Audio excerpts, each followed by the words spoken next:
Esta mañana tenemos un invitado de honor porque tiene mucha experiencia. Ha sido embajador de la República del Ecuador, un diplomático de carrera. Lo recuerdo claramente en Brasil, de embajador, representando al Ecuador. Y siempre los medios de comunicación lo invitaban a dialogar en ese proceso hacia la búsqueda del encuentro con un acuerdo de paz con el vecino país, Perú. Me refiero al doctor Marcelo Fernández de Córdoba. Y doctor, en el periodo del gobierno del señor Lenín Moreno, como que se restableció la diplomacia internacional, porque este caballero tuvo como colaboradores en la Cancillería dos respetables diplomáticos de carrera. Me refiero al doctor Valencia y al doctor Gallegos. Hoy el presidente Lasso ha nombrado al señor Montalvo, otro funcionario de carrera. Estoy seguro que usted lo conoce. Y para empezar este diálogo de consulta, doctor, antes le agradezco por estar con nosotros, con los oyentes de Huancavilca 830M, en 7 provincias, ahora con las redes sociales y todas estas plataformas tecnológicas de todo el mundo. Es que el Ecuador ya ha retomado el rumbo que lo perdió en el ámbito diplomático, su presencia y su imagen que tuvo hace años, ya está restablecido en ese aspecto del Ecuador. Doctor Fernández, buenos días, bienvenido. Sí, buenos días. Muchísimas gracias por la invitación. Efectivamente, el Ecuador ha retomado a la diplomacia tradicional y el rumbo que siempre tuvo el Ecuador dentro del concierto internacional. Rumbo que se caracterizaba en primer lugar por ser un pionero en defensa de los derechos humanos, de los tratados fundamentales en esta materia y además un rumbo cierto de contacto con países tradicionalmente socios del Ecuador. Esto se ha retomado fundamentalmente en los últimos años. Obviamente que es un proceso que toma su tiempo, el restablecer el prestigio del Ecuador en el campo internacional, porque evidentemente durante los 10 años de Correa se hizo todo lo posible, en primer lugar, por destrozar al servicio exterior y en segundo lugar, por llevar una política que no correspondía a los intereses ni al pensamiento de la mayoría de los ecuatorianos. Y en ese orden, doctor Fernández, el Ecuador también ha emprendido propósitos, objetivos que son fundamentales para la vida económica del país. Me refiero a estos acuerdos, estos tratados, concretamente con México.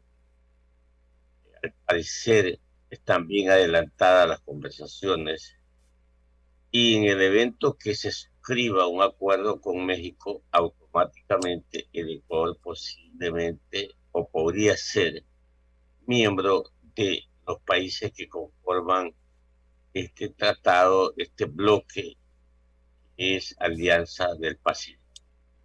Luego, también, o paralelo a esto, el Ecuador está en conversaciones permanentes con sus pares de comercio exterior con los Estados Unidos, donde ha emprendido también la búsqueda de un acuerdo comercial.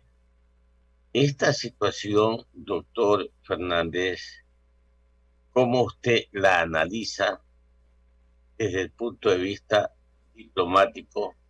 Porque al canciller de la República del Ecuador, en el caso de Estados Unidos, a la embajadora y al mismo ministro de Comercio Exterior, Inversiones y Pesca, también le toca. Por ejemplo, doctor, adelante usted. Bueno, evidentemente que el Ecuador ha retomado su posición internacional. En esto la política del presidente Lasso ha sido muy clara. El Ecuador debe insertarse en el mundo internacional y el mundo internacional debe insertarse en el Ecuador. Esto define una política muy amplia, una política de regresar, como de hecho se está haciendo, a los mecanismos internacionales, particularmente de Naciones Unidas, los mecanismos americanos a través de la Organización de Estados Americanos, para lograr una cooperación con el Ecuador, que en estos momentos necesitamos fundamentalmente para reactivar nuestra economía. Pero no solamente eso, el Ecuador busca, por otro lado, aumentar sus exportaciones, porque tenemos que tener presente que las exportaciones es la maquinaria, digamos así, para entenderlo, que nos trae las divisas. En el Ecuador tiene como divisa actualmente desde hace muchos años el dólar, que es fundamental dentro de nuestra economía. Así como atraerlas en la cooperación internacional, atraer las inversiones. Este tema es sumamente delicado, que implica una apertura por un lado del Ecuador y sobre todo implica el cambio de muchas estructuras internas que permitan la confianza del inversor extranjero en el país. Las reformas de muchas leyes creadas durante 10 años que hacen muy difícil que un inversionista extranjero mire al Ecuador como campo útil, como un campo propicio para poner sus inversiones en el país. Obviamente inversiones que tienen que tener un sumo cuidado el Ecuador también, en el sentido de que tiene que ser beneficiosa para el Ecuador y obviamente beneficiosa para el inversor, porque si no hay esta utilidad mutua, pues no nos conviene. Y eso es lo que trata el gobierno en los momentos actuales. Para lograr esto hay que reformar inclusive muchísimas leyes que dificultan el traer inversiones extranjeras. Y hay un tema que es fundamental, que en estos días estamos viendo: la seguridad jurídica. El alejar de los tribunales la corrupción, los arreglos, y establecer leyes que se respeten y que sean claras y precisas para que quien viene al Ecuador, tenga reglas de juego muy claras que puedan ser aceptadas y que puedan ser aplicadas. Dentro de este proceso no solamente es la Cancillería la que tiene que actuar, en conjunto son muchas instituciones dentro del Ecuador, y en conjunto tiene que ser todo lo que implica la justicia en el Ecuador, que es algo fundamental. Estamos viendo en estos días, con muchísima preocupación en Quito, toda esta tragicomedia creada por el alcalde Yunda, que se resiste a dejar su posición en la alcaldía, a pesar de que los trámites normales estuvieron dados y ratificados por las entidades respectivas. Ha recurrido a acciones que en este momento está muy clara que son muy dudosas, de dos jueces, para obtener la protección, medidas de protección para no retirarse de la alcaldía. La ciudad en este proceso se encuentra abandonada. Los quiteños vemos con mucha tristeza que por todas partes hay falencias de la administración municipal. Pero el señor se resiste de una manera que resulta totalmente inaudita, teniendo un grillete que porta porque está acusado, tiene serias acusaciones de las cuales tiene que responder. Esto implica que la justicia, además de ser una justicia clara, no corrupta, tiene que ser pronta porque no puede demorarse. Aquí en el país tenemos casos de juicios que se demoran 10 años, 15 años. No, no puede ser eso. La justicia lenta no es justicia. Todo esto implica, dentro de un proceso, de que el Ecuador adquiera prestigio en el campo internacional, que sea un país serio en sus relaciones internacionales y en sus relaciones internas hacia el exterior. Es lo que tiene la tarea, digamos así, que el actual gobierno tiene que emprenderla fuertemente para lograr paliar, por un lado, la gran crisis sanitaria creada por la pandemia y obviamente las consecuencias económicas de la pandemia y de 10 años de corrupción por el gobierno del señor Correa. Las 7 de la mañana, 14 minutos. Estamos en la onda aquí en Huancavilca 830M con el doctor Marcelo Fernández de Córdoba.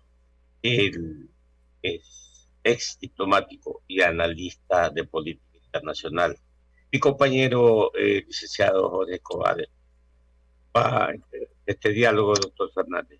Jorge, por favor. ¿Cómo le va, doctor? Un gusto saludarlo. Un gusto también, ¿cómo estás? El actual canciller ha señalado que, si bien hay el interés del país en ampliar acuerdos comerciales, considera que en los tiempos en los que se han ejecutado unos, como el multipartes con la Unión Europea, y otros que todavía no se materializan, como el caso de Estados Unidos, han dejado varias brechas, ¿no? Por ejemplo, a estas alturas, otros países como Colombia, por ejemplo, ya gozan de la visa Schengen. El Ecuador aún no logra acceder a aquello, y más aún en semejantes condiciones debido a la pandemia. Y sobre el acuerdo comercial con Estados Unidos, es un asunto que tenía que haberse materializado mucho antes. Aspectos ideológicos lo impidieron, más aún cuando la gran ventaja del Ecuador es que se trata del único país en Sudamérica que tiene la misma moneda de Estados Unidos desde hace más de 20 años. ¿En qué medida cree usted que podría dilatar la aspiración del Ecuador a concretar acuerdos comerciales esta pandemia que, como ya ve usted, con las últimas variantes que se han identificado en el país? Hablo de la Delta y la Delta Plus, con 5 fallecidos que ayer han informado las autoridades. ¿Podría, insisto, dilatar o entorpecer esta aspiración del Ecuador? Porque parecería que el mundo está todavía muy concentrado en tratar de aplacar una pandemia que no da tregua. Bueno, el tema de la pandemia realmente es uno de los temas, por no decir el más importante que tenemos en este momento en el país.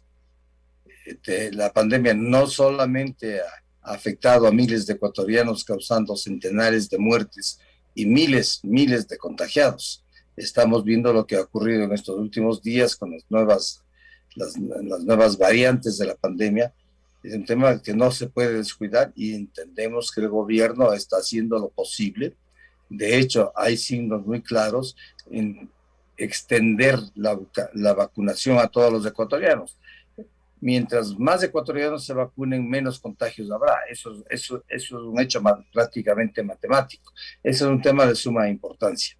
Ahora bien, el tema de los convenios internacionales, usted ha mencionado el tema del convenio con Estados Unidos. Nosotros perdimos la oportunidad de entrar en el convenio, usted bien lo manifiesta, por razones ideológicas ajenas al Ecuador y perjudiciales para el país, ¿no?, de participar de los convenios que logró Estados Unidos con Colombia y con Chile, ¿no?, con Perú, y nosotros nos quedamos al margen de esto. Esto nos ha hecho perder muchísimos años y sobre todo nos hizo perder una oportunidad que había de negociar conjuntamente con estos países y Estados Unidos, que eso se dio. Nos quedamos al margen de eso y ahora estamos intentando renegociar con los Estados Unidos.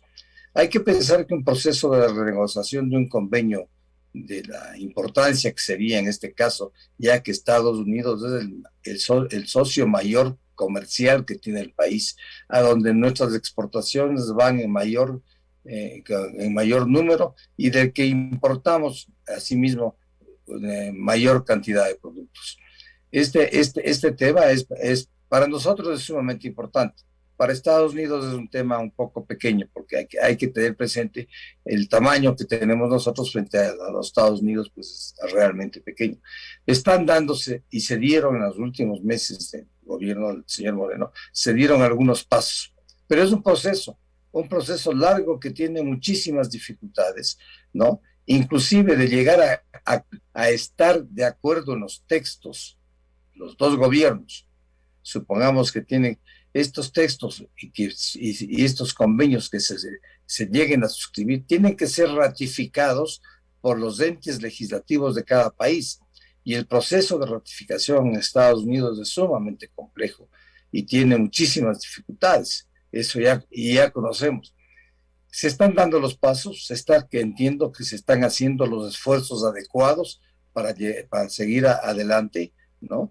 Y no se pueden quemar instancias, es un proceso que puede y debe ir hacia adelante, pero la velocidad del proceso no sabemos. Normalmente es un proceso lento que puede llevar algún tiempo. Y digo algún tiempo porque no sabemos si serán meses o años que lleve la negociación. Nos atrasamos en este tema, ¿no? Ojalá podamos recuperar el tiempo actuando debidamente y negociando, haciéndole que Estados Unidos también tenga interés en nosotros en negociar un acuerdo.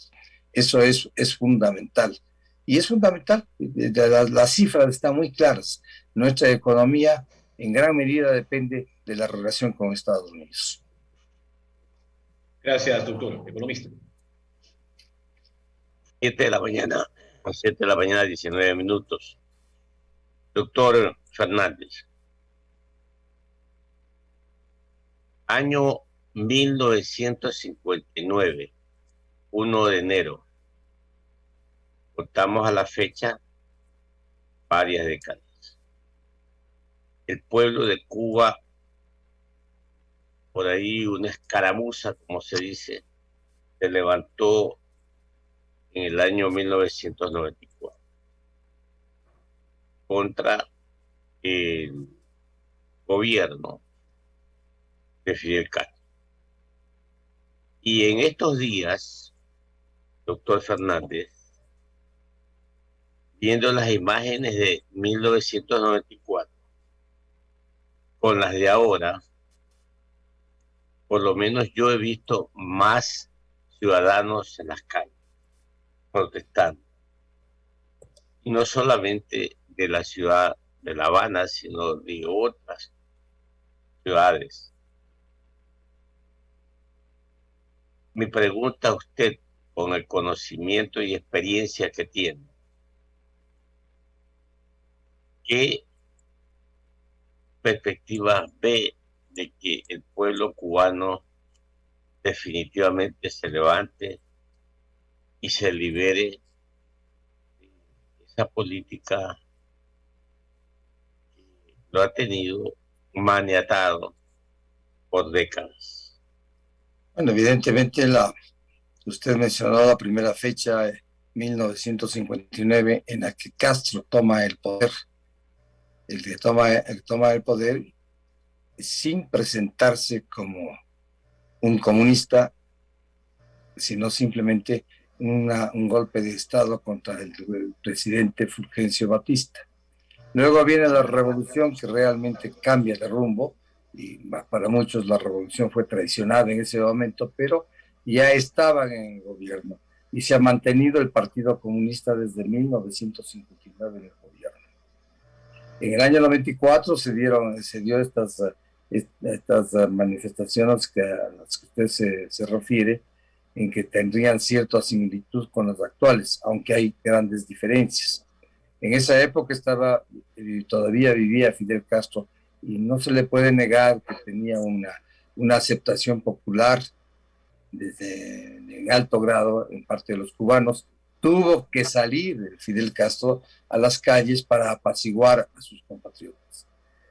Llegamos a esta fecha que han pasado varias décadas desde que se inició la revolución, son casi un poco más de 6 décadas, son más de 60 años en que el gobierno cubano ha padecido una dictadura fuertísima, una tremenda dictadura que no ha permitido las libertades fundamentales dentro del país y que ha reprimido cualquier disidencia con la fuerza absoluta que posee, porque hay que pensar que en los regímenes comunistas la persona como tal tiene muy poco campo de acción, está controlada por todos los elementos del Estado, está controlada en toda su vida y no puede salirse del esquema, porque si sale del esquema puede morirse de hambre. Indudablemente son los temas que hay que analizarlo y que entienda el radio escucha, en el sentido de que si el patrón universal es uno solo, puede en determinado momento dejarle al trabajador fuera del trabajo y no tiene a dónde recurrir. Eso por un lado. Y el control policial es permanente y que no va, la persona no puede moverse de un sitio a otro. El control va total. En Cuba se ha aplicado esto, evidentemente, obviamente que el gobierno dice que no, que el pueblo está de lo más feliz, la economía es boyante. No es así. Cuba pudo sobrevivir hasta la caída del muro de Berlín, en que se suspendió todos los millones de dólares que le costó a la Unión Soviética subvencionar al gobierno de Cuba, y de ahí para acá ha tenido que sobrevivir casi por sus propios medios, agravada la situación obviamente, porque no hay que desconocer que pesa el embargo de los Estados Unidos en la economía de Cuba, lo pesa, fundamentalmente es una carga muy pesada, pero ahí está el embargo. ¿No? Pero tampoco podemos echar la culpa de todo lo que pasa a los Estados Unidos, como actualmente está haciendo el gobierno cubano frente a las manifestaciones, pasando toda la responsabilidad al gobierno de los Estados Unidos, acusando al gobierno de Estados Unidos de intervenir, de gastar miles de millones de dólares para subvertir el orden en Cuba. Eso siempre se buscó y siempre buscó el gobierno comunista de Cuba buscar a alguien a quien culpar de los males. Uno de los temas fundamentales de este momento, que está dado por las manifestaciones, en lo poco que se sabe, porque tenemos que tener presente que no existe libertad de prensa en Cuba. La información oficial es la única que se tiene. Los medios sociales de comunicación, el Internet fue interrumpido a las pocas horas de iniciadas las manifestaciones, y ya la información que sale de Cuba es pero muy limitada, muy limitada. ¿Qué es lo que reclaman los cubanos? Y en primer lugar yo pienso que hay ya un hartazgo de un gobierno que controla todo, de un gobierno autoritario, de un gobierno dictatorial. Hay un hartazgo en un buen número de cubanos, eso es evidente. Esto, unido últimamente a la grave situación económica, a la escasez inclusive de alimentos, a los cortes de electricidad que han habido, y sobre todo a la incidencia del coronavirus. Cuba, datos oficiales era de que la isla estaba aislada, de que habían logrado controlar la extensión del coronavirus. Parecería que eso sí, en un inicio fue así, porque en todas partes el inicio del coronavirus fue lento. Aquí en el Ecuador empezamos con un caso de alguien que vino de España, y poco a poco nos ha llevado a la situación que tenemos actualmente, que existe existen cientos de muertos, miles de muertos y decenas de miles contagiados. En Cuba pasa exactamente lo mismo. Y en las últimas semanas han aumentado dramáticamente el número de muertos por un lado y el número de contagiados. En Cuba tienen, si no me equivoco, aproximadamente unos 15,000 muertos y hay más de 100,000 contagiados. Hay que tener presente que Cuba tiene menos habitantes que el Ecuador. Cuba tiene alrededor de 11 millones de habitantes. Entonces, esta situación de escasez de medicinas y de atención también es un elemento que actualmente al cubano le preocupa fundamentalmente. Y a pesar de que Cuba manifiesta que están vacunando y que tienen una vacuna propia, tienen 2 vacunas propias. Abdalá y hay la otra vacuna que se llama este momentito el nombre. Abdalá es la vacuna pionera dentro de Cuba, que están aplicando y están dando a sus ciudadanos. El hecho de tener una vacuna impide que existan donaciones de otras partes de organismos internacionales para que la vacunación sea mucho más rápida, como debería ser. La vacuna cubana ha sido aceptada y probada solo dentro de Cuba. No es una vacuna que tenga la aprobación de la Organización Mundial de la Salud. Pero bueno, tienen una vacuna que de acuerdo con los cubanos tiene una eficacia de más de un 90% y la otra vacuna de un 62%. Esta última parte de la pandemia es lo que ha exasperado más a los cubanos. ¿Qué está pasando? Está claro, hay manifestaciones, el gobierno ha organizado contra manifestaciones, llamándoles a la lucha contra los que piensan diferente, es decir, a un enfrentamiento de las dos partes. No sabemos hasta dónde puede llegar este enfrentamiento. Yo personalmente no creo que esto provoque un cambio de gobierno en Cuba, porque las riendas del poder están en una sola mano, y obviamente mientras las Fuerzas Armadas den el apoyo, como parecería que lo dan y lo han dado siempre al gobierno comunista de Cuba, pues no habrá cambio en Cuba. Pero en todo caso sí es un elemento que hay que considerar, hay que meditar, porque fundamentalmente Cuba está pasando por una crisis, quizás una de las más fuertes que ha tenido en los últimos 60 años, y las consecuencias tenemos que ver en el tiempo, porque no creo que de un momento a otro se produzca lo que ocurrió en el mundo comunista, lo que ocurrió, por ejemplo, en Rumanía, en que el gobierno de Ceausescu se cayó con una velocidad tremenda, y que obviamente con esa misma velocidad lo juzgaron y lo fusilaron, y el gobierno comunista dejó de existir en Rumanía.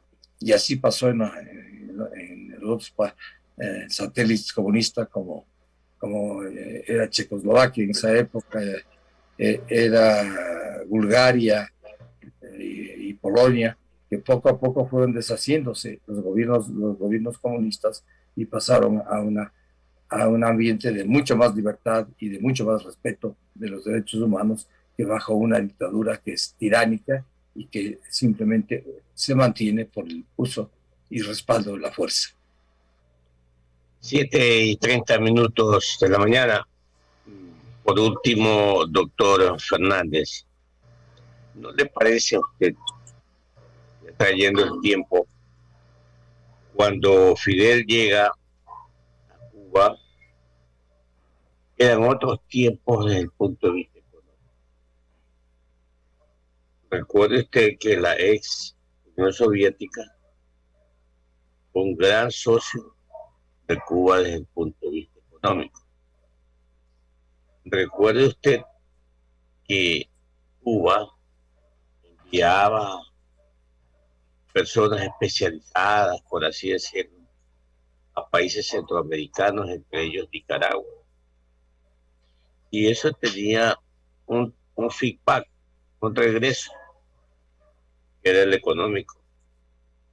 Y luego aparece en el tiempo el comandante Hugo Chávez Frías, que también fue el mecenas de Cuba, enviándole petróleo, etcétera, etcétera. Entonces, hoy, y esta es mi consulta a usted, hoy, ¿no cree que la pandemia del coronavirus y lo económico, que ya no hay mecenas, están incidiendo mucho en la población, que se ha empobrecido aún más y que está más llena de necesidades? Y ese cuadro, ese panorama es que está permitiendo, originando que se levante el pueblo y vaya a las calles. Es verdad que usted dice, estoy de acuerdo con usted, mientras tengan el ejército, las autoridades, el gobierno cubano, ellos van a permanecer. Pero recordemos que cuando el pueblo se levanta unido a las calles, cualquier cosa puede pasar. Usted, doctor. Bueno, evidentemente lo que usted dice es absolutamente cierto. Y hay que añadir algo que no hemos topado, que se me pasó a mí por alto. El efecto del coronavirus no solamente es en la salud y en la vida de los cubanos. El efecto coronavirus en Cuba ha incidido fuertísimamente prácticamente en la única fuente de ingresos de divisas. Me refiero al turismo. El turismo en Cuba le dejaba cientos de miles de dólares como resultado de la visita de miles y quizás millones de gente que iba a Cuba a visitar Cuba. Eso prácticamente ha desaparecido. La pandemia ha hecho desaparecer el turismo, la crisis turística, que nosotros también la sentimos aquí en el Ecuador y que ha sido fuerte. Tenemos hoteles que se han cerrado, hoteles que han disminuido su personal, que no pueden recibir porque no tienen huéspedes. Eso les ha pasado a Cuba en mucho mayor medida que a nosotros. Entonces, es una de las causas de las protestas. Es una de las causas de las protestas, porque la falta de divisas hace que el pueblo cubano no pueda acceder a lo que el gobierno actual de Cuba ha creado, pequeños almacenes, en los cuales el pueblo cubano puede comprar con otras divisas, puede comprar con dólares. Hay que hablar claramente, pero si esos dólares no los tiene. Entonces, en primer lugar, las mercaderías que venden en estos almacenes son caras, y en segundo lugar, no hay con qué comprar, no hay moneda con qué comprar. Entonces, la situación es sumamente grave desde el punto de vista económico, y es sumamente grave para la persona. De allí que muchas de las consignas que han lanzado los manifestantes es precisamente la parte económica. La gente hablan de que en cierto sentido están pasando hambre, no tienen que comer, y de hecho, de acuerdo con las personas que han podido observar, no existe la oferta total de alimentos. Y otro tema que también está escaseando es la electricidad. Hay diversos cortes durante el día y en diversas partes de Cuba por falta de electricidad. Es más o menos lo que tenemos que ver, qué es lo que pasa en Venezuela. Es muy similar a lo que pasa en Venezuela, a lo que sobre todo en el mayor momento de crisis del gobierno venezolano, cuando el pueblo venezolano logró manifestarse en las calles, era por eso. Las colas para comprar alimentos y llegar simplemente a muy pocos productos, porque no existía la variedad de productos que se requiere para la vida. Eso les está pasando actualmente. ¿Por qué? Porque no tienen divisas. El turismo dejó de ser la fuente de ingresos. Todo esto son factores que es cierto, que pueden empezar, ¿no? Pero ya conocemos que estas dictaduras no quieren irse fácilmente. Yo cité el caso de Rumanía, porque en Rumanía parecía que el presidente Ceausescu tenía el control absoluto, y evidentemente, ¿qué es lo que ocurrió? Convocó Ceausescu a una manifestación a su favor, al que acudieron cientos de miles de personas, pero esa manifestación la derrocó porque en determinado momento se volvió en contra del gobierno, y Ceausescu tuvo que tratar de huir, que no lo permitieron, las Fuerzas Armadas le detuvieron y lo fusilaron. Pero esa situación es muy difícil de que ocurra cuando hay un poder absoluto que controla todos los elementos del público, digamos, todos los elementos del pueblo, que es muy difícil, no tiene espacio para moverse, porque hay unas Fuerzas Armadas que lo respaldan, cosa que no le ocurrió a Ceausescu, y en su momento las Fuerzas Armadas le dieron la espalda. Está claro, me gusta a mí mucho ese ejemplo porque fue dramático, fue rapidísimo, ¿no? Pero fue dramático para el pueblo rumano. Doctor Marcelo Fernández, muchas gracias por estar con nosotros. Como siempre, para mí es un tu gusto estar con presencia ustedes. acá es muy orientadora y también, ¿por qué no decir?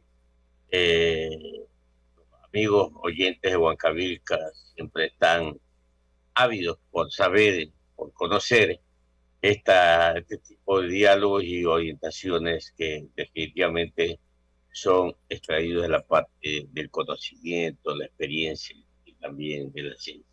Un abrazo para usted. Muchísimas gracias. Un gran saludo para todos. Hasta luego, pase bien.